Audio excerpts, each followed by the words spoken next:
Bien, así hacemos entonces, ¿sí? Entonces, hablábamos de esta estructura, la martensita, y hacíamos similitud con justamente un trozo de vidrio, ¿no es cierto?, común, ¿no es cierto?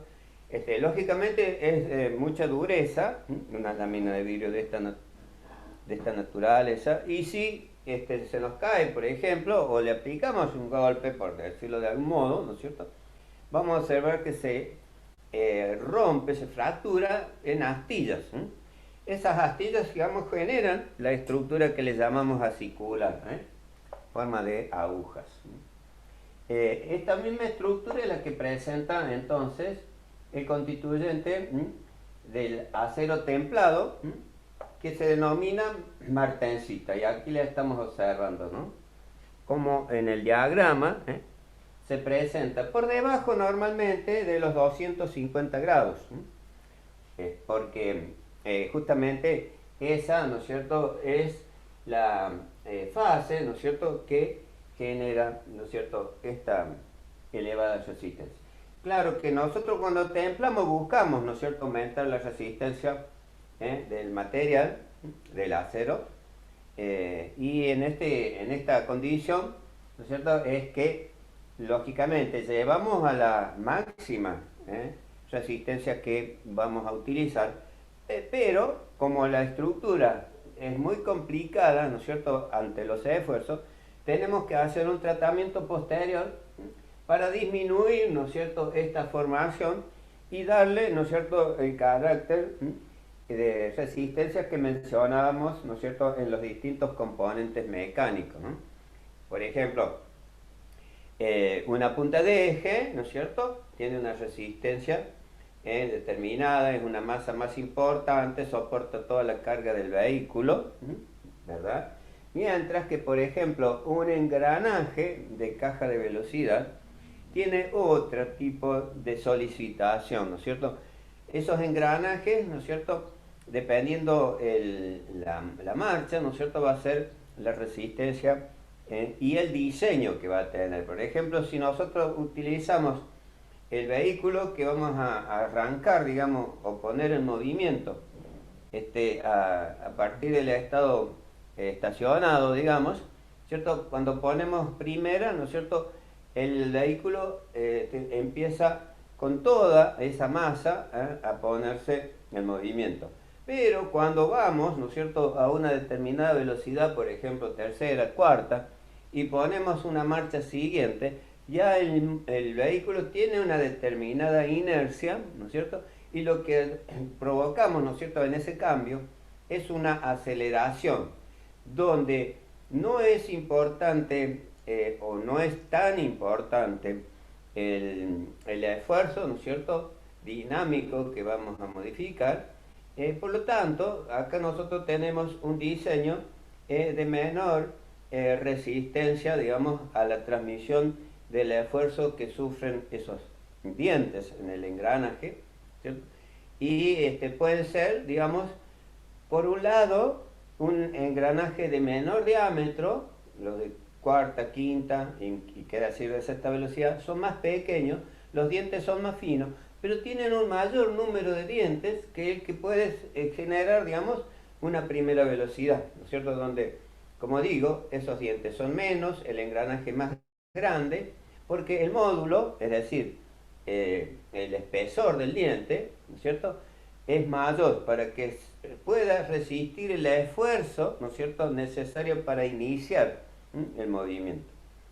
Imaginen ustedes de todo este proceso, ¿no es cierto?, es muy importante el diseño entre uno y otro extremo del material. Y ambos, ¿no es cierto?, se le hacen un tratamiento, ¿no es cierto?, que vamos a obtener este tipo de estructura, pero no de tal intensidad como lo estamos observando acá. Bien, entonces, el siguiente constituyente es la vainita, ¿no es cierto? La vainita que comenzamos a definir como un constituyente característico de los sometidos a tratamientos isotérmicos. O sea, característico de los aceros, sometidos a tratamientos isotérmicos.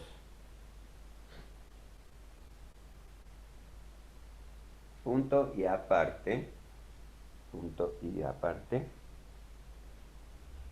Surge de analizar la transformación de la austenita. ¿Cómo es, profe? Surge de analizar, punto y aparte, ¿sí? Surge de analizar la transformación de la austenita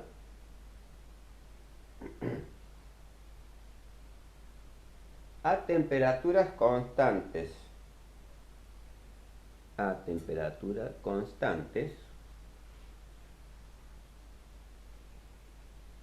Entre 250 y 600 grados.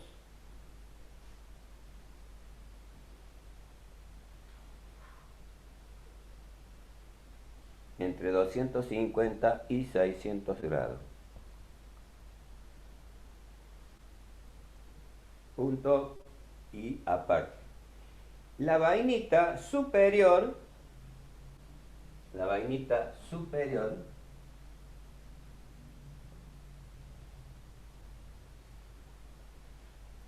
es de matriz ferrítica,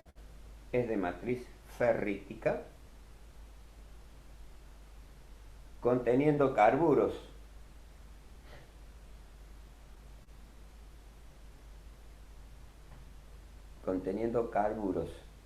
De aspecto arborescentes. Entonces la vainita superior es de matriz ferrítica conteniendo carburos de aspecto arborescentes. Surge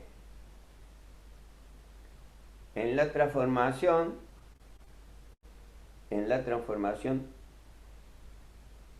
entre 500 y 550 grados.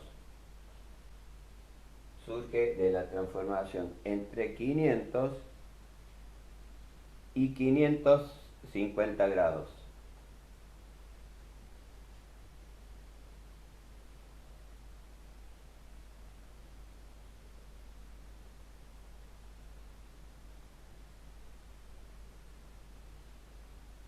Bien. Punto y aparte. La vainita inferior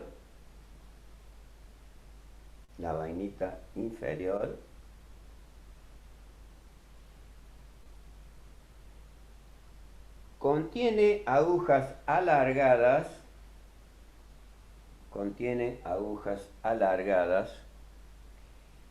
de ferrita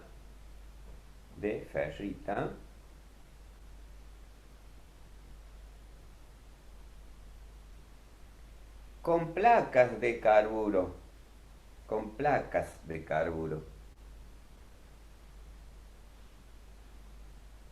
de aspecto acicular,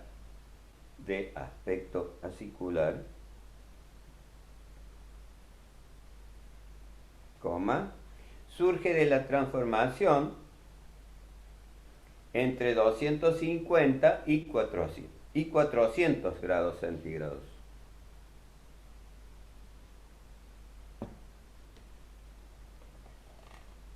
Entre 250 y 400 grados centígrados. Bien. Del análisis gráfico, ¿no es cierto?, que tenemos, ¿sí?, vamos a definir de igual modo que hicimos con la martensita, cuál es la estructura de la vainita, ¿no es cierto? Y decimos que la vainita puede ser vainita superior o vainita inferior, o sea que hay dos tipos de vainita. La vainita superior surge de la transformación de la austenita, siempre, ¿sí?, entre 500 y 550 grados. ¿Sí? Es decir, que yo voy a tomar la transformación de este elemento, ¿sí?, a esta temperatura, ¿eh? Tratamiento isotérmico, dijimos, ¿no es cierto? O sea que yo ahora, ¿no es cierto?, caliento hasta la austenización, como es aquí, ¿sí?, enfrío bruscamente hasta esa temperatura. Acá voy a tener un medio, ¿sí?, que esté a 500 grados, por ejemplo, ¿sí? El medio puede ser algún líquido, ¿no es cierto? Es decir, tiene que ser un fluido donde yo introduzca el material y ahí se apague, digamos, un poco la temperatura, ¿eh?, sobre ese medio. Y ahí va a comenzar la transformación a partir de que se ingresa el material en el medio y finaliza, ¿sí?, en otro extremo donde se ha modificado toda la estructura del material, ¿sí? Es decir, que acá yo voy a hacer el enfriamiento brusco, ¿no es cierto? Acá yo estoy tratando otro tipo de material, por eso lo estoy haciendo con un trazo diferente, ¿no es cierto?, del gráfico. Una vez que finaliza el material, el tratamiento, yo voy a obtener esta estructura, ¿sí?, que se llama vainita superior, ¿sí?, y es de aspecto arborescente. Arborescente. Y luego, ya ahí como está todo transformado, no importa, digamos, cuál es la velocidad de enfriamiento hacia abajo, porque el material transformó de austenita a este constituyente. Entonces luego se enfría tranquilamente. La vainita inferior tiene otro aspecto que es similar al de la martensita. Dice que es de aspecto acicular, no como esta, sino que esta es acicular. Y también, ¿no es cierto?, se produce a una temperatura entre 250 y 400 grados. Yo ahí le pongo más o menos 300. Entonces, esta vainita inferior, el acero se va a transformar acá, ¿no es cierto? Se va a transformar acá, ¿no es cierto? Va a iniciar aquí la transformación y va a terminar ahí, ¿sí? Lógicamente, desde la austenización, ¿sí?, desde la austenización en frío, hasta 300, y una vez que a 300, ¿no es cierto?, obtengo, como digo, esta vainita inferior, y luego no importa, digamos, qué es lo que voy a tener, porque ya ahí no hay transformación, a esa temperatura ya no existe transformación. Y esto entonces, como ustedes ven, ¿no es cierto?, esta transformación de la austenita es, como se dice, con un tratamiento isotérmico, es decir, a temperatura constante. Entonces, esta es la vainita superior, y esta es la vainita, vamos a poner así, no, más cerca, vainita inferior, y acá vamos a poner vainita superior. ¿Se entiende, verdad? Vainita superior y vainita inferior. ¿Se entiende, verdad? Entonces, estos dos elementos, ¿no es cierto?, tienen resistencia definida, o sea, digamos, tienen una resistencia, digamos, entre este que es inferior y está cercana a la martensita por el tipo de estructura, pero esta, ¿no es cierto?, tiene poca salto térmico, tiene poco salto térmico, por lo tanto esta estructura no va a ser, digamos, ni cerca a la tensión que se genera acá, ¿no es cierto? ¿Se dan cuenta, no es cierto? Cuanto más brusco es el enfriamiento, más resistencia voy a lograr, y por supuesto la deformación proporcional es menor en ese sentido. Profe, ¿cómo es la estructura arborescente que dice usted? ¿Que es como las láminas que estuvo mostrando usted? A ver, ¿qué significado tiene la palabra, ¿no? Y para mí parece algo como un árbol, como un coliflor, se verá, supongo. ¿Qué sé yo? Perfecto, perfecto, muy bien, así es, Mario. O sea, arborescente viene de árbol. ¿M? Y ese aspecto, ¿no es cierto?, lo vemos al microscopio, como si observáramos el follaje de un árbol.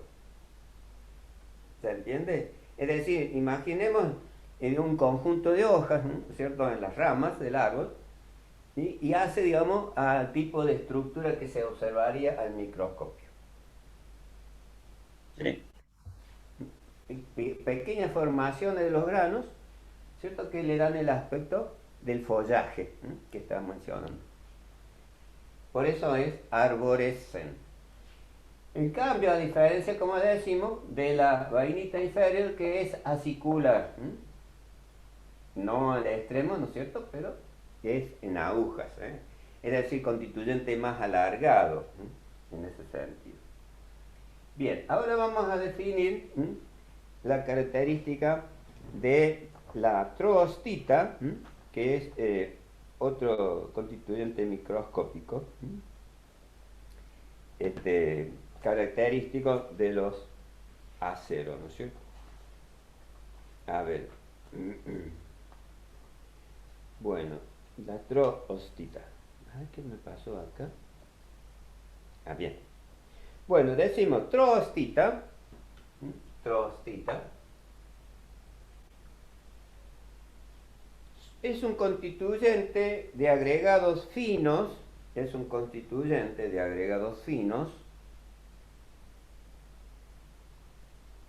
de cementita en ferrita, de cementita en ferrita. Tiene forma nodular, tiene forma nodular, oscuro,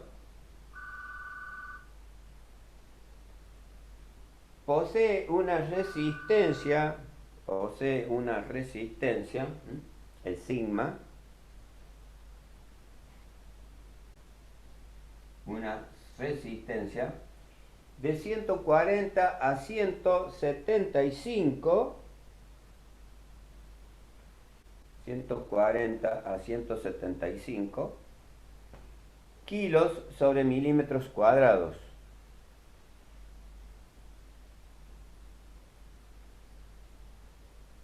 Una dureza Brinell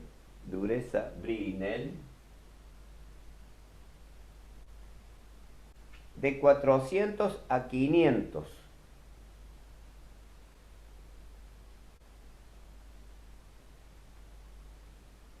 Y un alargamiento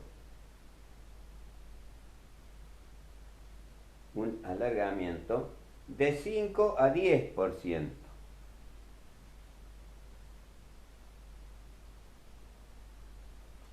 De 5 a 10%. Punto. Puede ser seguido o separado, es el sorbita, el otro constituyente, sorbita. También de agregado fino de cementita en ferrita, también agregado fino de cementita en ferrita, posee la forma de óvulos. Posee la forma de óvulos.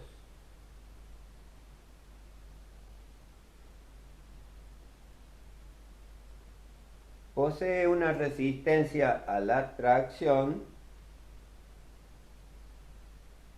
Posee una resistencia a la tracción de 85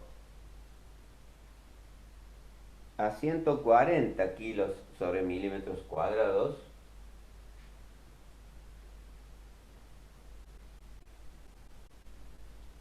Una dureza Brinell de 250 a 400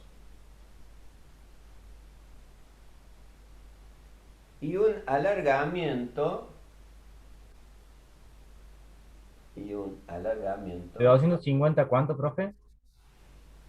¿Cómo, perdón? ¿De 250 cuánto? A 400.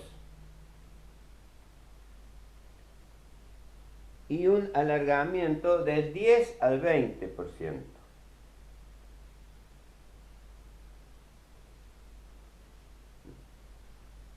De 10 al 20%.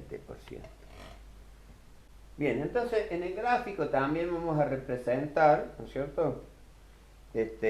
La característica de estos dos microconstituyentes que también, digamos, son de transformación isotérmica.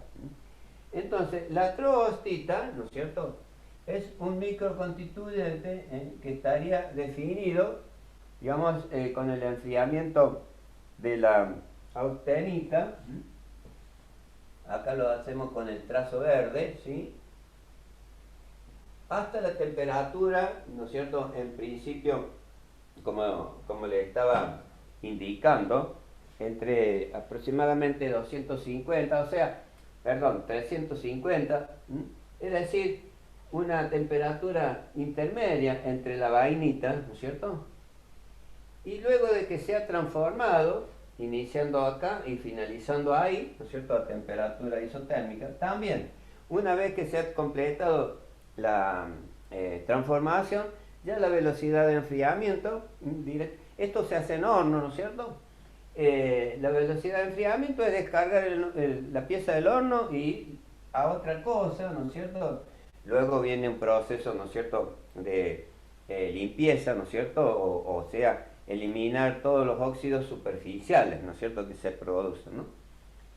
¿No es cierto? Entonces, esta será, entonces, el constituyente es troostita, lo indicamos como con una T ahí, ¿sí?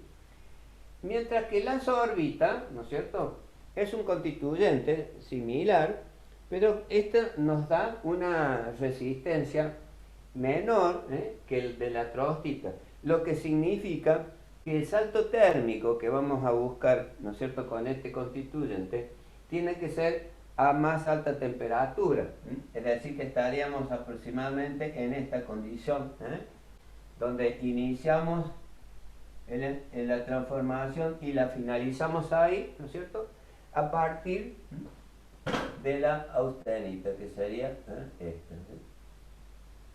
También, después de que se ha transformado, ¿no es cierto?, la velocidad de enfriamiento ya no tiene importancia. Entonces, este constituyente es la sorbita. ¿Se entiende entonces cómo es el concepto, no es cierto? Lógicamente, cada uno de estos constituyentes, como decíamos, tiene una determinada resistencia, una determinada dureza, y por supuesto, en contraposición, ¿no es cierto?, relativo a la dureza y a la resistencia, el alargamiento es inversamente proporcional, digamos, ¿no es cierto? Profe, entonces, Entonces, sí, profe, la trostita y la sorbita sí. se hace a una isotérmica menor a la vainita. Claro, digamos, están entre la vainita superior y la vainita inferior. Ok, y siempre hay que superar los 721 grados. O sea, en el enfriamiento, digamos, No, sí. digo, siempre tenés que, para enfriar, tenés que venir desde los 721 grados, o más, en realidad eran 800. No, claro, estaríamos por encima de la temperatura de transformación según el contenido de carbono, ¿no es cierto? Entonces, estamos en esta fase donde se encuentra la fase austenita. O sea, esta fase. ¿Por qué esta fase? Porque en esa fase, ¿no es cierto?, los átomos de carburo de hierro están, ¿no es cierto?, disueltos. ¿Sí? Siempre recuerden la solubilidad, así como en la salmuera. Los átomos del carburo de hierro, ¿no es cierto?, del diagrama, ¿sí?, están perfectamente disueltos en el hierro, ¿no es cierto? Y a partir de ese estado de solución es que vamos a lograr una homogeneidad, ¿no es cierto?, en la transformación que buscamos. ¿Sí? ¿Se entiende? Porque si estamos aquí abajo, por ejemplo, si no hemos traspuesto esta temperatura de la fase austenita, acá no vamos a tener austenita, vamos a tener en un acero, por ejemplo, ferrita y perlita, si es hipo. Acá vamos a tener, digamos, donde tengo marcado. A ver, aquí está. Bien. Si yo estoy aquí en el proceso de transformación de la austenita, voy a tener ferrita y austenita, pero aquí abajo voy a tener ferrita y perlita.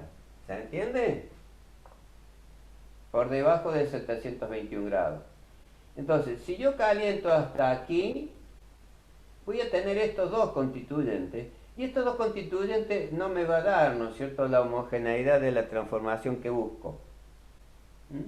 No me van a dar la transformación que busco, cualquiera de estos constituyentes, ¿se entiende? ¿Por qué? Porque va a haber un constituyente ya definido, que es la ferrita, y este sí, esta porción me va a dar, ¿no es cierto?, el constituyente que busco. Estos constituyentes que busco, ¿no? Y si tuviera un acero de alto contenido de carbono, o sea, los hipereutectoides, ¿no? ¿Se acuerdan esos términos? Acá voy a tener cementita, ¿no es cierto?, y austenita. Cementita y austenita. Entonces, si yo enfrío bruscamente, la cementita va a quedar cementita, porque acá abajo tengo cementita. Y lo que se me va a transformar, ¿no es cierto?, va a ser la porción de ferrita que venía de la austenita, y no me va a dar completamente la estructura que estoy buscando, que son estas. ¿Se entiende? Ese es el concepto. Tienen que imaginarse con lo conocido, por ejemplo, ¿sí? Si yo, por ejemplo, quiero comer un buen asado, digamos, ¿no es cierto?, por ejemplo, siempre lo llevamos a algo que conocemos bien, ¿no es cierto? Un asado, por ejemplo, yo le pongo condimentos, sal principalmente, ¿no es cierto?, y puedo agregarles otros, ¿no es cierto?, elementos. Pero supongamos que es la sal, ¿no es cierto? Luego lo someto, ¿no es cierto?, al calentamiento en el horno, ¿no es cierto?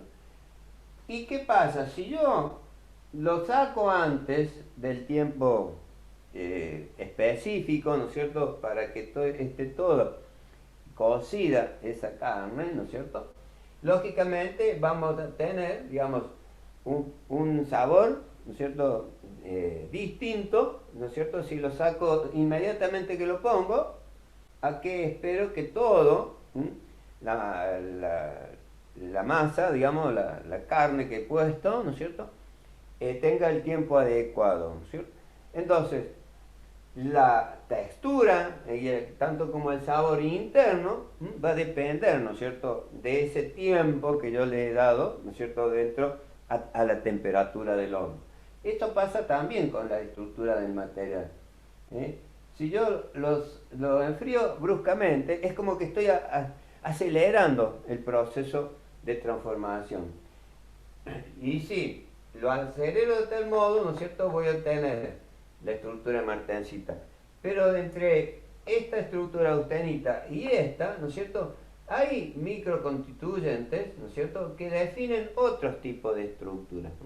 Y estos tipos de estructuras, ¿no es cierto?, ya están estudiados, que tienen valores de resistencia, de dureza, relativamente a la función a lo que es sometido, que es en este caso los tratamientos isotérmicos, como estamos observando ahí.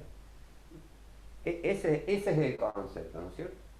Ver qué pasa con esos cristales cuando yo le entrego una energía y cuando busco, digamos, obtener un resultado.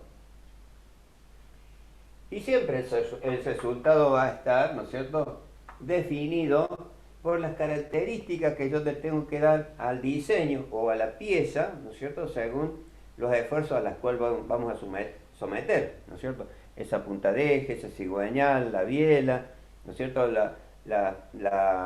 Los engranajes, todo, ¿no es cierto?, tienen un determinado diseño que se va a exponer, ¿no es cierto?, en el conjunto, en el conjunto vehículo, por ejemplo, ¿sí? Del mismo modo que las estructuras civiles, ¿no es cierto?, que nosotros observamos, digamos, en grandes edificios, si vamos antes de que se produzca el llenado, ¿no es cierto?, de la obra, e incluso antes de que se haya puesto el encofrado respectivo, vamos a ver que hay un enrejado tremendo de varillas de hierro, ¿no es cierto?, porque justamente son necesarios para que, una vez terminada, ¿no es cierto?, el llenado de ese encofrado, de esa obra, tengan la adecuada resistencia, ¿no es cierto?, que soporten, digamos, los embates, ¿no es cierto?, climáticos y de cargas para las cuales se construyen, ¿no es cierto?, las obras. Si no le damos un buen diseño, ¿no es cierto?, a esa construcción, ocurre, digamos, que no van a tener, digamos, la suficiente capacidad de resistir, por ejemplo, en el tiempo, ¿no?, la obra. Incluso se sobredimensionan para que esa obra asegure, ¿no es cierto?, la capacidad de trabajo. Bien, y entonces de este modo, es como nosotros vamos a ir definiendo las características del material. Conociendo estos conceptos, podemos llevar, ¿no es cierto?, a una buena, a un buen diseño, ¿no es cierto?, lo que es justamente el producto. Y esto sería cómo se efectúa ese diseño, ¿no? ¿Qué características deben tener, ¿no?, los procesos para que el diseño sea el más adecuado? Ahora bien, hasta ahora yo estoy hablando, ¿no es cierto?, de las estructuras, en principio, que voy a tener para, ¿no es cierto?, fabricar la pieza en cuestión. Es decir, que acá estoy trabajando con una materia prima para la fabricación de la pieza. Y esa materia prima significa que voy a tener, digamos, una forma aproximada de lo que va a ser la pieza terminada. Y esa forma aproximada la voy a someter, ¿no es cierto?, a un trabajo mecánico para darle formas y dimensiones, ¿cierto?, que sean adecuadas para conformar, ¿no es cierto?, todos los componentes en cada función, ¿no es cierto? Entonces, esta estructura que estoy buscando ahora es para, ¿no es cierto?, que esa primera forma, ¿no es cierto?, vaya a una máquina y comience a trabajar, ¿no es cierto?, para eliminar todos los excedentes de ese material, ¿no es cierto? No sé si me entienden. Es decir, fundamentalmente cuando hablo de piezas de acero, estoy hablando que una vez tratado el material, tiene una determinada resistencia, la llevo a una máquina herramienta que le voy a elaborar, ¿no es cierto?, quitar el material excedente, como digo, en forma de viruta. Entonces, esa estructura debe ser apta para que con una herramienta logre el resultado. Si lógicamente estoy hablando que tengo esta estructura, la herramienta no va a ser posible que pueda sacar material, porque se va a romper antes la herramienta, ¿no es cierto?, de lograr esta estructura. Por eso decía que esta estructura luego, ¿no es cierto?, la tengo que llevar a un proceso posterior para disminuirle la resistencia que tenía cuando la definí, ¿no es cierto?, que tenía, para que la herramienta luego pueda producir la elaboración con eficiencia, digamos. Y estos tratamientos isotérmicos después vamos a analizarlos en profundidad y en la parte de tratamientos térmicos específicos, ¿no es cierto? Porque ¿no es cierto?, es una condición, ¿no es cierto?, que el material, ¿no es cierto?, se encuentra más apto, ¿no es cierto?, para cumplir, ¿no es cierto?, con el desarrollo que vamos a obtener. Eso es un cuestión. Bien, entonces, lógicamente, cuando hablamos de aceros, decíamos que además de tener una aleación que está compuesta de hierro y carburo de hierro, también se le agregan, ¿no es cierto?, otros elementos de aleación, que son distintos tipos de elementos de aleación, normalmente metálicos, ¿no es cierto?, como pueden ser el cromo, el manganeso, el níquel, molibdeno, tungsteno, vanadio, podemos decir, entre ellos, cobalto, en fin, hay muchos, ¿no es cierto?, elementos que se pueden incorporar, que le dan al acero distintas características o cualidades, ¿no es cierto?, según el diseño que vamos a obtener.